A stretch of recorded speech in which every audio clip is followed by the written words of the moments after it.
Welcome to The Teacher's Story. I'm Jackie Scully. This is a podcast to elevate teacher voice. In this program, you will hear teachers sharing their journey into this profession and their ideas for education. I'm kicking it off Teacher Appreciation Week, which starts May 2nd. This is about honest, vulnerable, inspiring storytelling. It's a time and a space for teachers to share their ideas for the future of education. Teachers are beautiful beings who give their heart and soul to their community. They're innovators, they're inspirational, not only to children, but to the people around them. And they deserve to share their voice. So welcome to The Teacher's Story. Enjoy. Hi, welcome to The Teacher's Story. I'm Jackie Scully, and today we have Martini Salien with us. And I am so excited to have Martini with us today. He is an educator, an author. He has a new book out called A Life Worthy of Death that just came out in February. Congratulations. And I just found out today that he has a new podcast called Shaken Not Stirred. I am really looking forward to listening to that. And maybe later on we could talk more about your podcast as well. He is a reading learning specialist at KIPP in NYC in New York and founding 8th grade ELA teacher. And his posts that he shares on LinkedIn, his joy in the classroom with his students are so inspiring. So I am really excited to learn more about you and your teacher story today. So thank you, Martini. Thank you for having me. Thank you. I'm so honored. I really am, and appreciative of anybody who allows me into their space. So thank you. Thank you. What inspired you to get into education? Was it something you originally wanted to go into, or did it come later in life? I actually hated education. I'm just gonna be blunt and honest. I can't be anything else. I hated education for the longest. I was in K through 12. Like, when is this thing gonna be over with? And what made it worse was my dad. He still is to this day. He's been teaching now. He's been in education for over 40 years. Yeah, he's been in education for over 40 years. I don't know why he's still in, why he hasn't cashed in yet and started collecting his pension. But yeah, he's been in. And so my dad being an educator and needing, so it was an experience for me where I was the kid that had the parent that was a teacher. And so I had to get good grades. I had the expectation, the standard was way up here. So it made it worse for me. But education didn't call me until I got out of the military. I did 10 years in the U.S. Army. And once I got out, I went in, I used my GI Bill, and I got my undergrad in criminal justice. And I told myself, even when I was walking across the stage to get my degree, I was like, okay, I got my degree now in criminal justice. I don't want to go into law enforcement. Okay, scratch that. There's only really 3 fields you can go in with your criminal justice. 3 main fields. I don't want to go into law enforcement. I don't want to touch law or lawyer or attorney, because that's just another it's a game, really. And I don't want to do corrections because I don't want to see humanity in that state. So I'm like, yo, what do I do with this degree? And my buddy of mine was like, you can teach, right? I said, okay. I tried it, and almost 7 years later, I've been doing it, and I love it. Yeah. Wow, that's awesome. Well, first, I want to say thank you for your service. 10 years in the military. That's amazing. And you said you then went into teaching. Were you looking to teach criminal justice, or were you just like, I'm going to go and teach something I'm really passionate about, like English? So that's interesting you asked that. Yeah. So even initially when I said, okay, I'm going to use this degree to go into teaching, I didn't know what subject or what content area until I started thinking back to what it is that really makes me light up inside. And when I'm doing it, and it was reading. So I said, all right, let me jump into reading or English language arts. And I found my niche that first year. That first year I was a resident, a teacher in resident. And the parents that first year could not tell the difference between myself and veteran teachers. They couldn't make any distinction. They're like, wow, that's how embraced. That's how much I embraced the pedagogy and the art and the craft, but also how much I tell people this too. Sometimes it's kind of like a cheat sheet that I have. I'm a father, so my father hat stays on. I can't really take it off when I'm in front of students because I'm looking at my kids. I have youths as well, so I translate some of that fatherhood into my practice, Yeah. and with classroom management, with connecting and building connections, authentic connection with kids. So yeah, reading was it for me. I love reading. I've been reading since I've been reading. So yeah. I really can connect with that because I've talked with many teachers about how, there's that old like adage of, oh, anyone can teach. And I'm like, no, not really. Like it's either a pure gift that you have, or you have such a dedication to give back to community and really connect with kids. And you probably, like, just from hearing what you were saying, kind of have this innate gift of like knowing, and maybe coming from being a father, but knowing how to connect with kids. It's so much more than the content. Like you could love you have to love the content to have the kids get into it. I teach history, so like I really got to nerd out like in the classroom for kids to get into it, because most kids are Right. turned off from history. But you have to really be in it to connect with kids and want to be there for them. And like you said, kind of put the parent hat on. I'm not a parent, but I've always felt like this sense of, I don't know, like motherly mentorship with kids. Like ever since I was little, I started babysitting when I was very little, like 13 years old, camp counselor. So it's like you have that nurturing side, but also know how to give tough love when you need to, and really have the, hold the kids accountable, hold yourself accountable. So I really resonate with that. Are there any stories or first year or first couple year experiences you like to share about some of your lessons or your students? Yeah, one that almost brought me to tears, actually. I had a student, third year, remember his name. That's how the impact was. He, I don't want to say trouble kid. I don't really like using terms like that, but he was very charismatic. He liked to be the center of attention, like making his teammates laugh, as someone coined class clown. And so one day he asked me a question. He was like, why are I know, racism exists and all this stuff about black and white, but he's like, what really happened? Like, why are there black and white people? And his question, I paused for a second.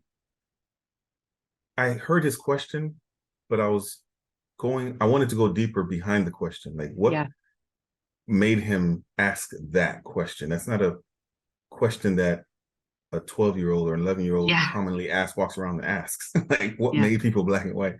So I said, you know what, come check in with me during lunch, and I think I can guide you in the right direction, or I can point you in the right direction to understand. And he did. I thought he wouldn't show up, but he actually did. He came. He's like, hey, Mr. Salim, I'm here. So I was like, oh, okay, all right. So I was like, okay, let me. This is my opportunity to really, make the light bulb go off in his head in terms of learning. So I directed him to a book that I've been reading called When the World Was Black by I don't remember the author's name, shame on me, but I have two. He has 4 volumes, and he walks through the historical evolution of man, and he breaks down from every single ancient culture, and literally with pictures and details, and I told him, I said, hey, jump on this, your life is going to change, man. He's like, oh, and I could see in his eyes, he was just like sitting there waiting. But that for me was a moment of, okay, we're not in ELA right now. I'm not teaching him content. We're not doing anything academic. His mind wanted to make some kind of connection with his reality. How do I bridge that connection? How do I enlighten him? How do I, illuminate his mind? That's what we would do as educators. We're supposed to teach kids how to think, not what to think. And so that was profound for me, man. When I got home, I was like, man, he may not have looked at that book, maybe not have ordered it. You know what I mean? Like, he's going about his business, but what if he did? Like, that's a life that I just imprinted in a way that. So yeah, that almost brought a tear to my eyes. Like, wow, yeah. That's those moments, like those real, like, light bulb teachable moments where it's very unexpected. You're on your feet. I think that is not something every teacher can do, like in the moment, be like, I gotta go figure this out and look it up. But you're like, hey, let me think about this, come back and see me. And you put the ball in his court. And then he did. And you're like, oh, okay. So now we're gonna have this conversation. And you had a resource for him. And so that's an incredible way to really be an impactful teacher. And then the student then sees you as someone that he can go to for questions or for anything else, because you actually came through and you were able to like help him with this curiosity and had nothing to do with the class. Very profound for a 12-year-old. And such a big question. And it reminded me of another book I read a couple years ago called Sapiens. Very dense book. We've used some of it in our history class, but it does the same thing. It goes through like the whole evolution of humans and everything. It does deep dive into race, and just like a lot of it, even like at the end, is more about the constructs of everything and how everything is created. We create reality. It's not just like literally natural, you know? Right. So if we can create these things that don't work for us, can we just get rid of them? You know what I mean? Like, that's what we're trying to combat. Like, we, you know, as humans have created things like racism and discrimination.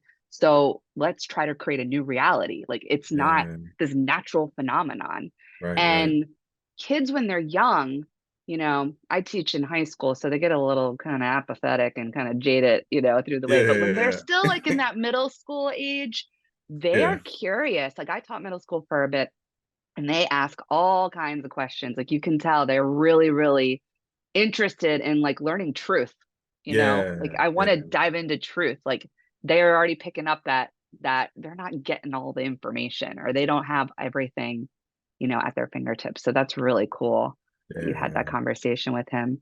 And those moments too, I don't know for you, but when I've had moments like that with students, that's when you're like, ah, this is why I do what I do. Yes. Yeah. It is When you have those hard days. No, real talk. That was for me. Like I said, I almost shed a tear. Like, I just impacted a human's life in a way that I probably never know.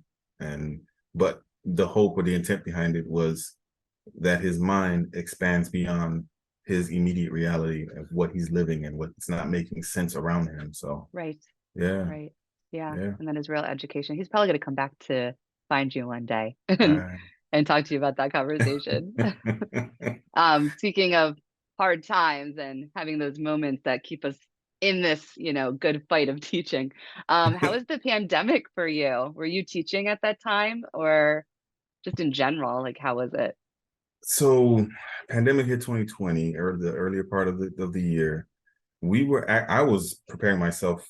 I wasn't, well, let me say I wasn't preparing myself. I was gearing myself up to start transitioning everything to digital from paper, because I was over grading papers, then taking papers home to grade. I was done with it. I was like, no, I'm not doing this anymore. Coming home with, I mean, stacks. I know, stacks. Like, no, I can't. This can't be. No, this cannot be it. And so I was doing everything to kind of slowly integrate myself into the online platforms, digital platforms. And when the pandemic hit, I was actually doing some online virtual lessons on Saturdays, because the network I work for, we do Saturday school. So I was doing virtual education or virtual teaching on Saturdays. And so when it hit, I was like, oh, we're doing this not one day, but 5 days. Cool, let's go. And okay, so you had some practice. I was in it, and my colleagues who weren't like really, I guess, seeing my example or trying to, it was really hard for them. So I became a resource for them to help them with certain platforms like Nearpod, or there was another one that we used, Google Classroom, No Red Ink, all these different platforms, online platforms. And so it was pretty decent for me. And so what I did was, because of the strong connection that I built with students in the year prior when we were in physical or in person, I just took that and found a way to make it applicable online. I would go in and put filters on and become a potato one day, and then the next day I was a horse.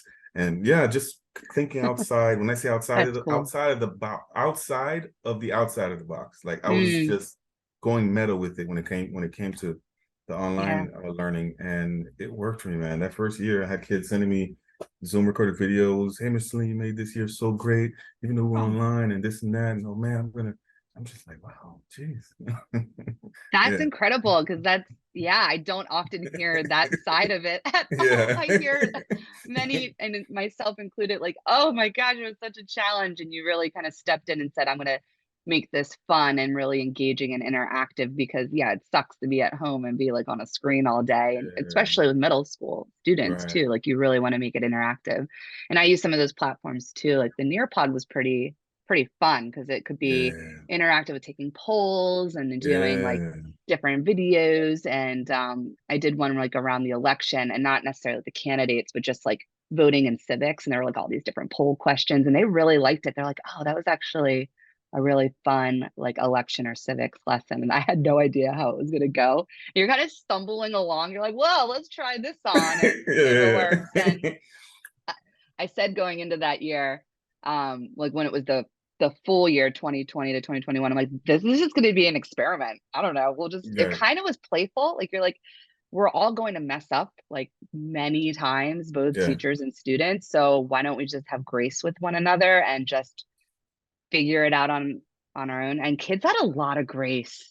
I don't know if you noticed that, but they had a lot of grace for teachers. I mean, they knew we were trying and like really trying to make it as fun, interactive learning experience as possible. And I felt like in many of those moments, just because 2020 was so hard on so many levels, that they even though it was virtual, they really kind of leaned on teachers, at least the ones that maybe they felt connected to share and open up and talk about some things. I had a lot more time one-on-one with students too because of this. And so, yeah, I felt actually more of a connection with them, even though we were virtual.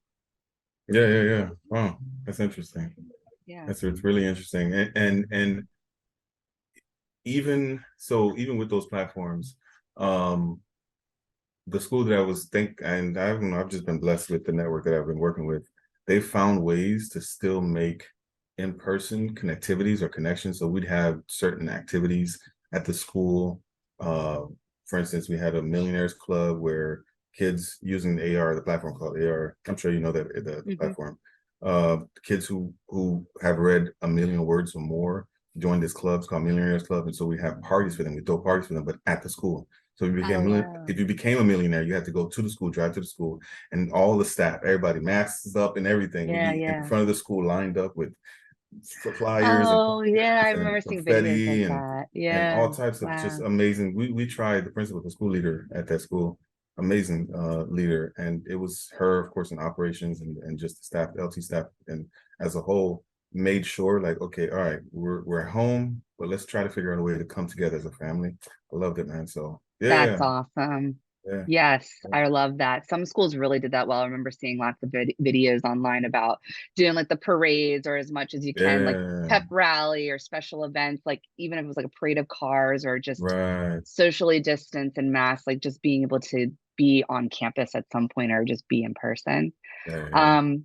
So my last part I always talk about and get into, and this is really like the area where I want teachers to shine and share their ideas for education. So I don't know if this stems from anything you've learned from the pandemic, or seeing this time as maybe kind of a door or gateway to what we can learn and improve in education, but any ideas you have for like what you'd like to see in education or the future, particularly like in our country?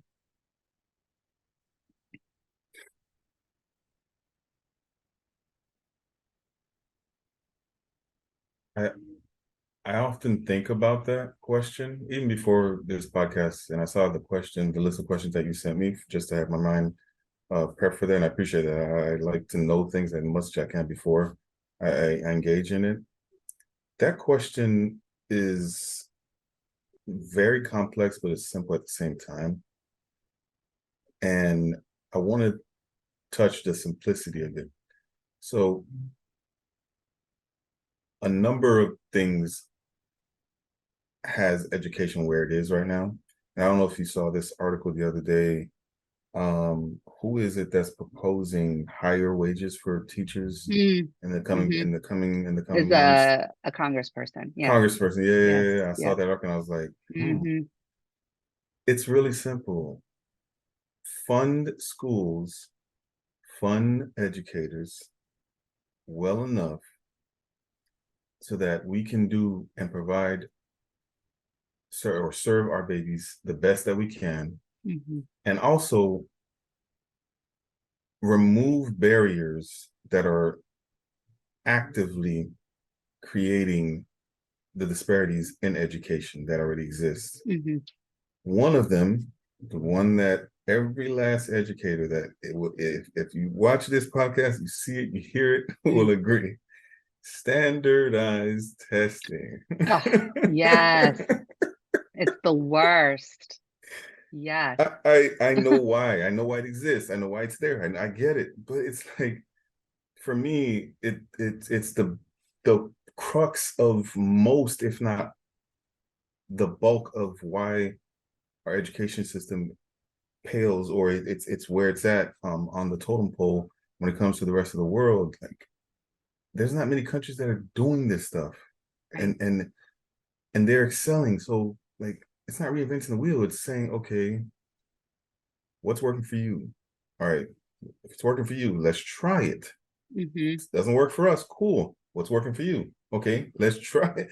But we're so settled and so entrenched in our way of doing things when it comes to education that I think reforms like the one that's being proposed for teachers getting paid, and then maybe a lot more localized or unionized teacher unions unionizing more strongly, not just in the North, but in the South as well, in the Midwest, and the East, and in the West, and organizing for that. But yeah, there's so many different things that we need to tackle, but I think the biggest thing is funding. That's the most important thing.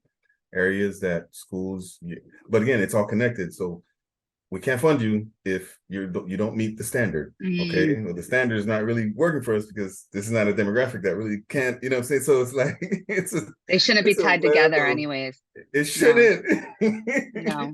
But it's a web that's just so. I'm telling you, since I started teaching, I've just been observing this and taking in the info and taking in the data and the stats. And I'm like, okay, people, do you not see how it's interconnected? But it's not supposed to be connected this way, you know?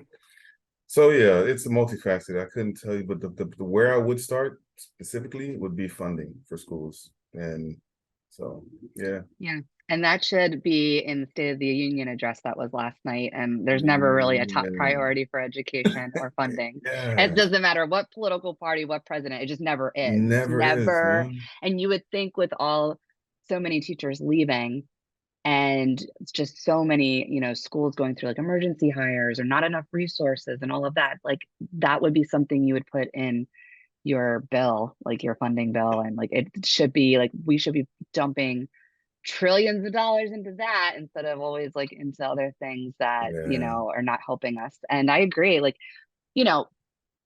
money is the foundation of everything. And if you want schools to innovate and have really great innovative teachers and passionate teachers, you have to pay for those teachers' salaries, and you have to pay for the resources in the school to have innovation. And innovation is not just technology, but it's also like the upkeep of school grounds and buildings and creating spaces that are more about creativity and innovation. You think about all the companies in America.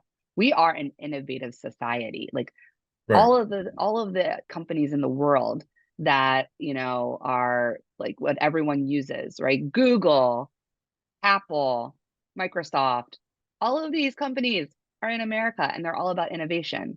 And our schools don't really match it. It's like, but we want the schools to be that foundation for innovation and like creativity and really fostering this like curiosity, like your student you talked about, so that we can continue to thrive and have, these leaders come into different spaces, whether that's in business, science, politics, whatever that may be.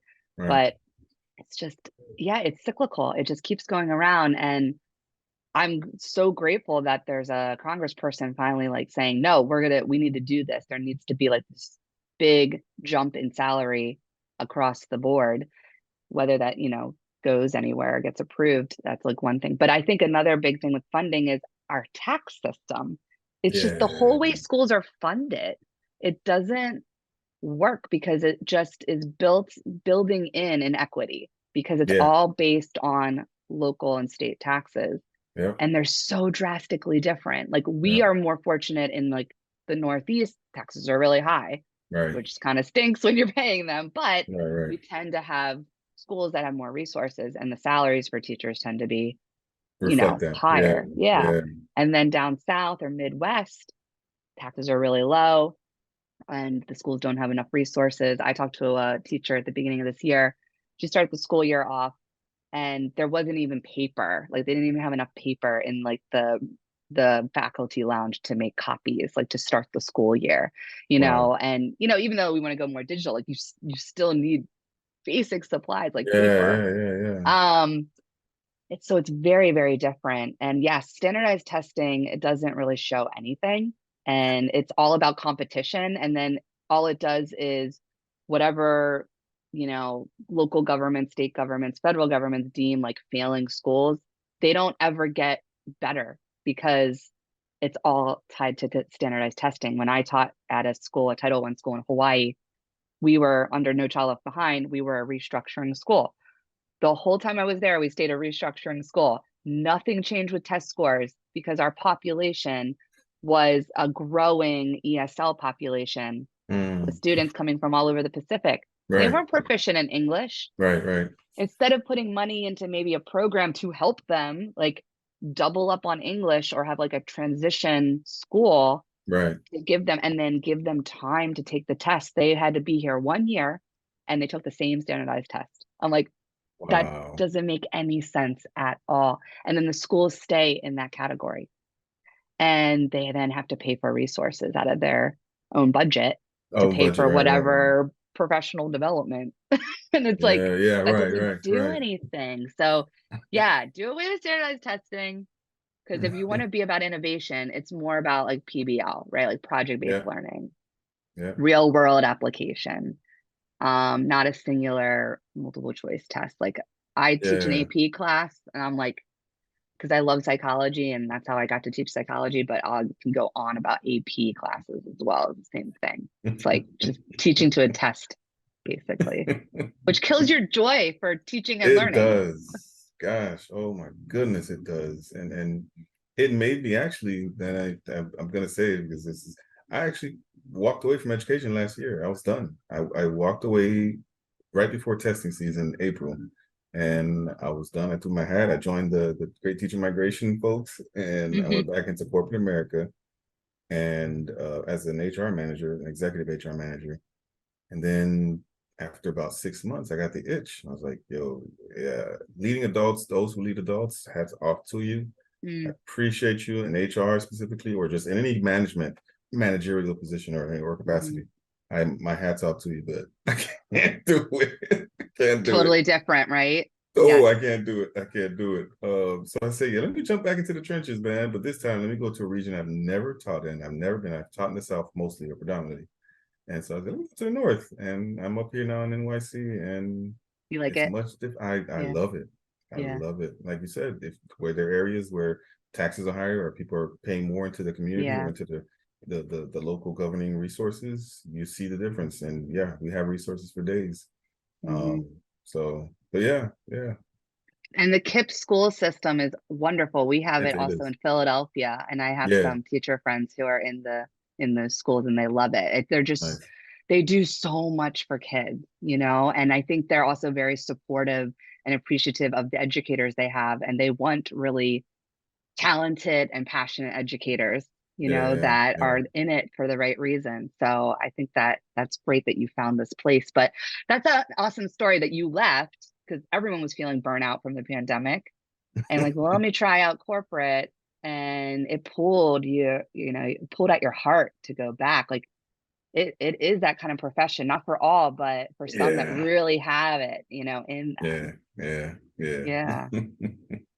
Well, thank you so much for Oh, coming on the thank show you. and sharing your This was a story and pleasure. ideas. This Yeah, was I a really pleasure. It was enjoyed a treat. it. Me too. For I me. really enjoyed talking with you. You're just very honest and genuine, and you have this, again, real authentic sense of who you are and being a teacher. And I love having these conversations with, people who are really like passionate and in it for the right reasons. And I'm so excited for your book. Thank you. Thank you. And your podcast. I definitely want to listen to that. Is there any more you want to share about the work that you're doing? And I'll link your information in the show notes as well. Yes, I'm kicking off. I just sent the paperwork off to the state of New York. I'm kicking off a nonprofit called Amazing Never Normal. It's off one of Maya Angelou's quotes that says, if you're always trying to be amazing, you'll never know. If you're always trying to be normal, you'll never know how amazing you could truly be. And so it's a nonprofit that fosters and cultivates the full human potential in young brown and Black youth in inner city or underserved communities by exposing them to the vocational skills, blue collar work, so plumbing, welding, electrical, HVAC, all the different things that keeps a society structural element sustained. And so, yeah, it's hopefully I'll be getting some word back from the state next month or at the end of this month in terms of whether or not the 501c3 is approved, which is going to get approved.